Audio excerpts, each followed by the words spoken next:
everybody, and welcome to a super duper special edition of the Punching Annex. My name is Rusty Seabutter. I'm Jimmy Burrito. And I'm Ornan. Yeah, we're here with Ornan. And for those of you living under a rock or haven't been on Discord today, Ornan is now officially our superb REBBL Champion, representing REBBL, holding it down in the Division of Kings, the REBBL. So how you feeling, man? I feel great. I'm the superbest of owls right now. I lost my best players, but it's all right. We got the big win. I'm feeling great, man. Thanks for asking. Yeah, I mean, that was an incredibly entertaining match. Anybody listening who hasn't watched it yet, you need to go pull up the stream off Metal's Twitch web thing. Twitch. Yeah, Twitch? it's called On Twitch. the internet? What the kids are using these days. Yeah, the MySpace. Yeah, you go to MySpace, type in / Full Metal Tacos. And but yeah, it was an absolutely thrilling match, really up and down. I mean, but before we get going, kind of in the details of your playoff run and the Super Bowl and all that, why don't you tell us a little bit about yourself and your team? All right. Well, I started back in 2016, around I guess August. I just picked up Blood Bowl 1, and I just played the AI a lot. And then eventually I moved on to like Blood Bowl 2, and it was just like when I figured out, oh, I guess you can't mod the AI to be better, so I'll play people. And then I wandered around on CCL and Cole, and that wasn't really fun. And I was like, you know what? There's not really a community going on. I want to join something where there's like people, where everyone notices what else is going on, you know? And so I happened to find there was a Reddit league, so I joined the REBBL because I was still a new coach, and I was like, I had mostly played IA up until then. So I joined the rookie league, and that I joined their leagues and whatnot, and I played tons and tons of games in like their spin to win league, and I got to know everyone there, and ended up coming up through minors, and here I am. It's been great, and I'm a student at Brookdale College, and I'm pursuing an environmental science degree right now, and that sounds useful. Environment. Yeah. I use that every day. We use a little bit of that, don't we? Might be nice to keep around. Yeah, you and Jimmy are smart boys. I just make video games. So, tell us more about your team. My team is, of course, the new Years Norse, and as people pointed out, everyone is named after a bunch of numbers. But those numbers are all years. And the years used to be, well, like the positionals were important years, like they're supposed to mean something. Like 2012, oh, that's the end of the world. Oh, he's gonna bring some destruction. Oh, and like we had 2016 where like a whole bunch of celebrities died, and so he was supposed to be the real killer. And we had 1992 and 1995, who were mine and my little brother's birthdays. And I think 2008 was just after that song, oh, you're 2008, oh, you're more like 2000 late, or whatever. And all the linemen are like mostly random numbers, or they're like references to something. Like 2000XX is a Mega Man reference, because that's all that's the date for all the Mega Man games. And then we have the 7, and 7's supposed to be lucky and whatnot. Nice, so there's a method to it. There is a method to it. It's not just random numbers. Well, except for most of the linemen. Some of them are random numbers. And it's all linemen, so it's actually mostly random. Yeah, linemen, fuck them. Linemen! Must have been a roller coaster there. This is, I think, Rusty calculated is 233 SPP vanishing in the first 3 turns, including That's right. The only purpose we take are deaths, baby. That's why the team's so clean, you know? Just deaths all day, every day. That's why I have so many linemen. So what was your thought process coming back from that rough start? You lost a bunch of players early on. Well, at first, I got that rock, and I was like, you know what? I'm used to having more fan facting people, so rocks usually go my way. So the rock hitting my Ulf, who has Blodge, and he's break tackle, and the other guy only has like 2 tackle in the team, and it's like, boom, KO, you're gonna go on for the drive. And this drive is pretty important, because if he stalls out on his agility 5 for like the entire time, I'm not gonna have a fun time trying to score again. I need my guard to have control because I already lost one guard lineman and the other one's missed next game, so I might as well just give up the bash game if I lose this guy. So, I appoed that because I wasn't gonna appo any of the deaths, and that doesn't mean I wasn't upset when the deaths came around, but I wasn't gonna appo the deaths anyway, so losing it on the KO kind of sucked, and nothing else important really got badly hurt because all of my Kaz were deaths. So, no harm done. Yeah, I saw 2 Kaz in that game. Both of them were deaths. Both of them deaths on my, some would say my best players. I would. The But, Yeti. Jealous. the Yeti was really cool. But, it's also good for me because the Yeti was also holding me down in some of my games.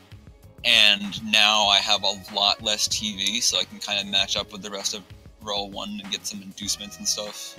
I was going to say, this kind of cleans up your roster a bit if you, in fact, don't want to carry the Yeti. Like, you could take this team and continue just fine without him. Just fine, yeah. I mean, that's kind of how I handle my team. Like, you see a lot of leveled up linemen on my team, and I'll just be like, I'm not going to cycle this. I'm just going to let someone else cycle it for me. Yeah. And I didn't really want to cycle those 2 pieces, but hey, who am I to argue with nothing? So then, going into, so you had a really nice, successful stop in the first half, despite being down a couple key players, and then the blitz comes. Oh, the blitz. The freaking blitz, man. I was just like, you know what? I don't need any kickoff events to go my way. I don't need them. And I was thinking during the match, if I lose, I could just blame the kickoff events, but that's not what we do here. So I just soldiered through it and be like, alright, the main priority is trying to win the attrition game because I do have one more bench than him, and he gave up his bribe to have to field an extra lineman. So I was all for that, and I could have tried to make the TV more in my favor by getting rid of my dauntless kick guy, but I don't want to fire my own guys because I need the money, and you can see why I need the money now. Yeah. But when that blitz came, I was like, uh-oh, this is bad, because Norse have a thing called tempo going for them, and they don't have a lot of stats, but they're fast, and they can do some damage, and there may be agility 3 most of the time, but sometimes that's enough to get the job done. Like, all you need is to put your guys in a threatening position and get the opponent have some bad dice, and suddenly, you have the ball, and you score in like their 3rd turn into the drive. And for once, that's what happened to me. And I recognize like the threat of that because I've done that to all of my opponents except side street chaps in this playoff season. And having it done to me was just like, oh man, this sucks. Well, and speaking for tit for tat, not only did you guys both burn your APOs in the first couple turns, but you both burned your wizards within a turn of each other. That's right. And I believe within a square of each other.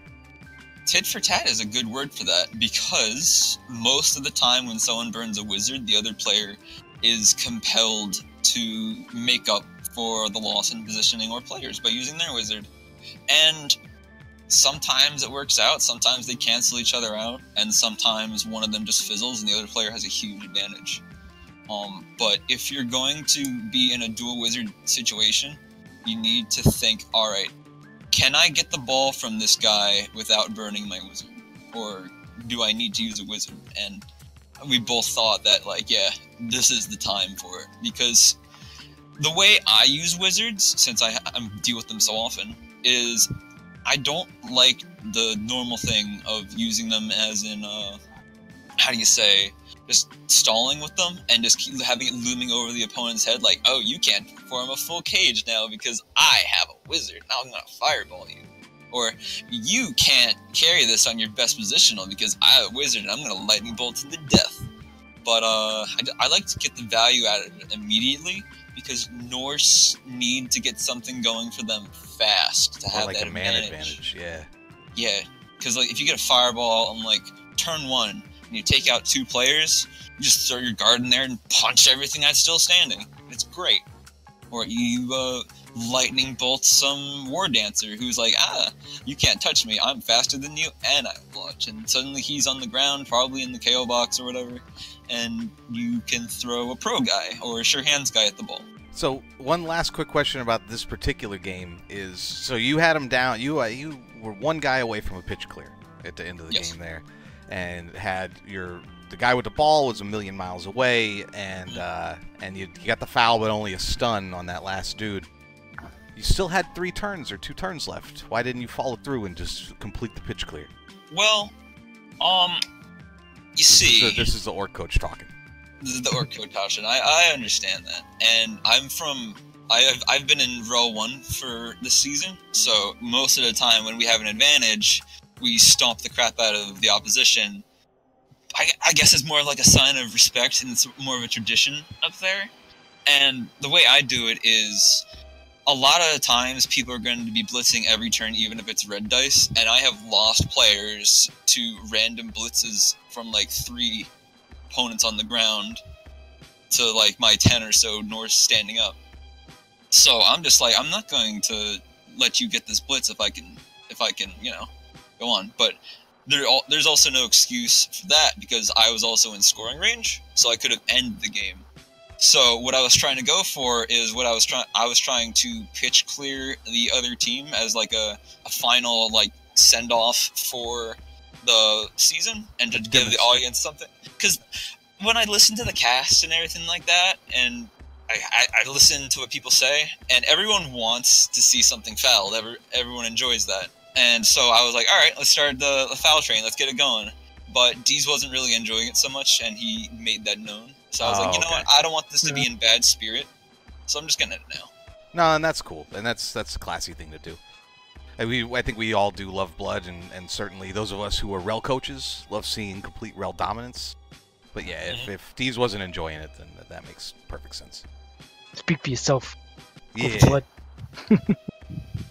So it's been a long playoff run there. You had a couple of big games I saw. Why don't you tell us about it?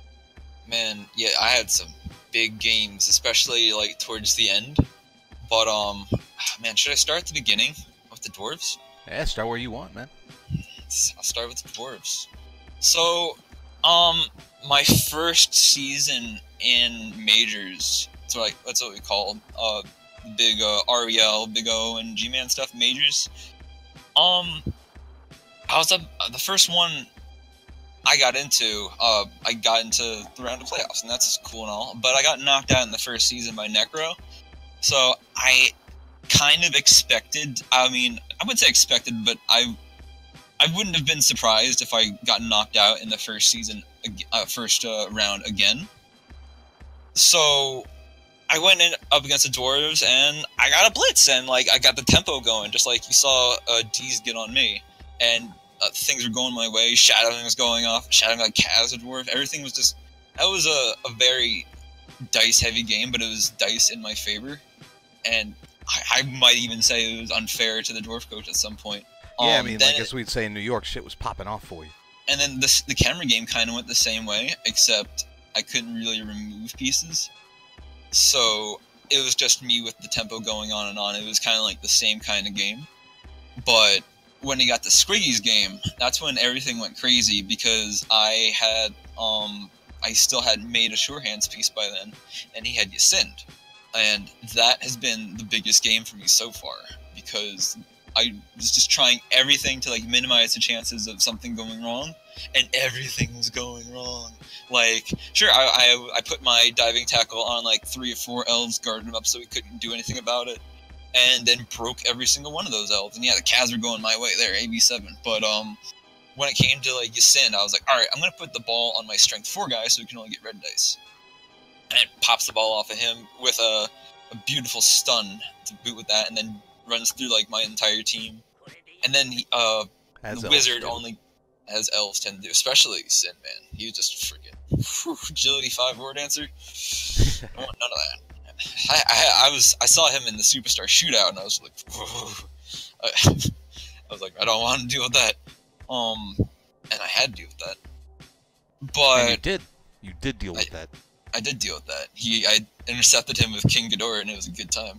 But Yacind at the end met his end, and everyone was like giving out the Fs and stuff like that, and that was probably the most emotional game, I would say, for me and Squiggy, because he's kind of like the big, I wouldn't say big boss, I would say like he's sort of like the role model down in REBBL, because he's always doing great things for the league. He's always putting in so much of his own time for everyone. Oh, down in the rookie league?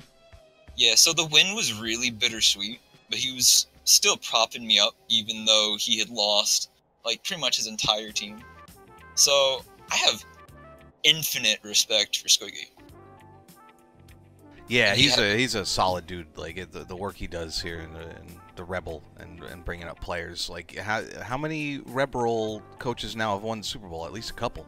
I think I'm the first rookie league coach to pull that off. Oh, well, good on you, man. That's a big accomplishment. Thanks. It's a little unreal. So, I mean, in terms of all these games, which was the one that was the scariest to you? Like that, which was the one going in, you're like, man, I don't know how I match up, or I don't know how I get around these guys. Because everybody's got a game like that. And tell me why it was side street chaps. Side street chaps. They got that clover tattooed on their ass. Well, as much as I want to say it was the final playoff game, I was actually really confident going into that one because of how much missed next games that Deez's team had, and the fact that it didn't have two killers, which was the advantage it had over me. So I went into that one pretty confident. I wasn't too scared. But the one I was really scared of course, was Squiggy's match, because I was like, okay, I got no sure hand, and Strip Ball's just going to run around me because he doesn't fail leaps. And after that, I had Side Street Chaps, and that was also a crazy game. But by then, I was kind of numb emotionally to Elf bullshit for the time being, so I was just kind of going with the flow there. So what's the plan for next season? You're going to repeat? Same team, same way? Yeah, I've said a few times that I wanted to stay in Row 1 for as long as I can. So this season's going to be like a rebuilding season. I might not get the playoffs. I barely got the playoffs this season. I'm not going to get a new Yeti. That much is sure, unless it's Snowball. Deez. Yeah, come on. Deez. Come on, you know you want to give it to me. Trade that shit over. Yeah, come on. I need that. I need that doubles Yeti. I have been waiting. Go the spoils. Doubles, right? Doubles, and you know, you owe me a double because you killed him, and he got like 5 or 6 levels, and he didn't get a single double. So, no, I'll save the bank for it. Just transfer him over. But honestly, I'm probably gonna skip on the Yeti because even though there's so much armor 9 that's gonna go into roll 1, I can probably make up for it with a lot of dirty player. So I'm probably gonna get 2 more dirty players, and I'm gonna try to get 2 berserkers going. One's gonna be a Palmer. Maybe the other one, if he rolls a double, I'll make him dodge, stand firm, mighty blow. Depends if I can get that far, because everything up here has tackle anyway. So Plage starts to just lose its meaning. I don't know if I want another runner. I guess eventually, because I just keep using alignment for it. I mean, the Dauntless is pretty nice, right? Like the having Dauntless that stock. Yeah, it's pretty nice. I was considering picking up Dauntless on my Fen piece because that's the piece that leveled this game. Because I'm gonna be out strength a lot. Now, I mean, I still have 2 strength 4 pieces and a strength 5 piece, so that's the usual Norse recipe. But there's just so much guard and kill in row 1 that I feel like any piece I have needs to be able to like pick up the slack when the big guys start to go down. Yeah, that makes sense. And I think a lot of coaches haven't really experienced divisions that are as full of like claw, mighty blow, kill pieces and whatnot. So and that's without being an armor 7 team. Totally, because there is certainly a lot of kill up in row 1. I tell you.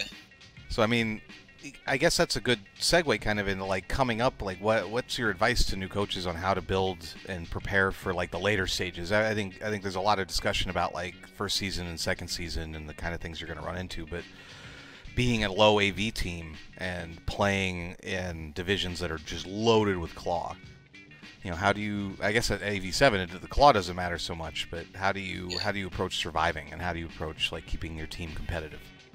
Claw is a mixed package because, yeah, they have Claw, that's wasted TV, but you know what else they have?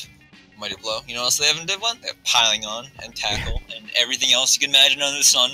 So, like, in the end, sure, maybe it's like 40, 60 TV that, you know, comes free. Oh, I get a babe's worth. That's cool. But they're still hitting your guys with Mighty Blow. So if you can't get something going, you're gonna have a rough time. Now, the main way I deal with all the Claw and Mighty Blow is I have tempo going for me. Like, I force them to use their pieces to block someone tagging the ball carrier. Or I'll make a threat to the ball or something like that, so that they can't just go after my my positionals willy-nilly. So my lineman will be doing dangerous things, being threats, so that I have to choose between trying to attrition me out or risking the ball. And usually they go to try to attrition me out because I'm Norse and I'm Ep7, so just kill the piece. And then they don't kill the piece because I have iron underwear. Yeah. And then they get mad, and then I take the ball, and then they get madder, and then it kind of starts going in my favor like that. I did that exact thing actually versus Squiggy, where in the first turns, I put a lineman purposely in position to get surfed with 2 blocks, one from a loner and one from blitz. So that one, he would risk a loner block without, block because it's a wood elf, to try to move him into position, and then you bring his War Dancer down away from the ball or someone and surf the guy. And sure, he got KO'd, but you know what? That's fine because he focused away from the ball, and now it's in a much better position for me.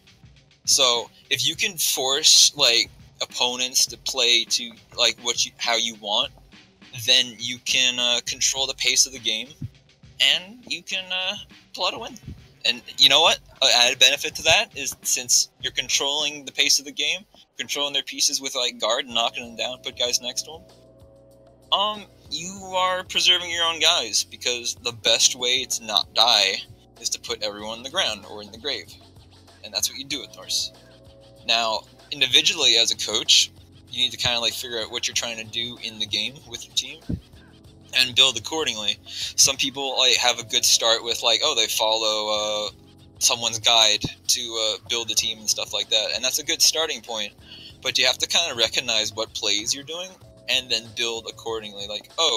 I have 5 killers and I'm basing 4 of them and I am blitzing with 1 of them. Okay, so if your opponent can answer that, your 4 killers are getting smacked, and your 1 blitzer, he could be safe, or he could be getting fouled this turn, depending if he's pylon. So you're putting a lot of pieces at risk to do, I don't know, maybe get a kill next turn, maybe get a Kaz, depends on how lucky you are. Now, you could do other things with those pieces that are basing. You could put shadowing on them, and they could follow them around. If they try to dodge out, that's control. You can get diving tackle, a good control piece, but most importantly, you can get guard and just make everything a red die block. And that's really, really good. But yeah, controlling the pitch and using tempo to your advantage and making your opponent choose between different choices of priority, like ball or bash, is how you do it. Let's talk real quick, and we're almost out of time here, but let's talk real quick about 300 and the shadowing, because you just mentioned shadowing. 300 was clearly the breakout player of this game. He made a key tackle after 2 successful dodges. He kept shadowing and managed to follow up to finally make whichever one of his guys, I can't remember which one it was, but it was one of the good ones, fail and fall down, and that allowed you to tie. That allowed me to tie. Yeah, because if he didn't do that, I was going to get 2-die blitzed, and that blodger always gets powed. Every single time. Yeah. Well, as they always do in key moments, right?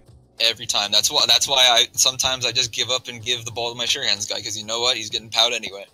But yeah, that shadowing really, I'm so happy that shadowing really put on a show at the best podium to show it. I think all the kids in the street are going to be wearing shadowing T-shirts next week, wearing their shadowing hats. Certainly seems like it, but yeah, that piece has been great. What can I say about it? He sometimes works as a carrier because he's strength 4. He has pro, so he can pick up the ball a little better. Though you wouldn't know it from these last few games. he has Tackle, Shadowing, Frenzy, and of course the Strength Up. So the Strength Up is really good because he can base things that are Strength 3, and if you throw some guard on that, they're probably not going to knock him off. So of course the only option is to dodge out. I wouldn't necessarily recommend Shadowing on like a Strength 3 lineman because they're just going to get punched off. So But, he's level 6. What's his legend skill? His legend skill? Well, I hope it's a double. But if it's a normal, I might use pass block in order to stop one-turn attempts, combined with kick. Because if you kick deep enough, you can force your opponent to make a pass play to the one-turn. So you just put the shadowing guy, on the one-turner, and let nature take its course. Or you could position him in a way that ruins the one-turn. And one-turning has been a pretty big problem for this team, because I can't really seem to keep a stand firm piece. I used to have a berserker that was stand firm, getting somewhere in there. But yeah, I need to seek alternate answers for one-turns. My option, if it was a double, would probably be Mighty Blow, because he goes after dodge pieces a lot. So as the Super Bowl champ, got the ears and eyes of every youngin out there, hanging on you every word. What advice do you have for newer coaches just getting started in Rebel? Just getting started? Well, find a good community, make some friends, stick to them, and, you know, that'll motivate you to play more. And the more you play, the better you'll get, as long as you're, you know, watching your own plays and learning where you're making mistakes and stuff. Just, you know, play with friends, hang out in, like, a league, and eventually you get better, and then sometimes you get lucky and make it to the playoffs. Yeah. Yeah. Well, hey, Ornan, thank you very much for coming by doing this. I mean, you won the Super Bowl maybe not even 2 hours ago. So, you know, thanks for coming by, talking to the youngins, talking to the community as a whole, and congratulations. That was, I mean, that was a superb owl for the a REBBL for the history books. So, thank you again for coming on. This was fantastic. Any last words? Thanks for having me. It's been a pleasure, Rusty Jimmy, and I'm looking forward to your next Punching Annex. Oh, we're looking forward to watching your next match, man. Thanks. Rebel represent! Yeah, rel dominance forever. Get out of here, Europeans and Australians. Go back to your kangaroo holes. And yeah, on that note, thank you everybody for tuning in, listening. This has been a very special Super Bowl the Punching Annex. And this is Rusty Seabutter signing off. Jimmy Burrito. And Ornan. New season like in 3 days. Yeah. New season, can't wait.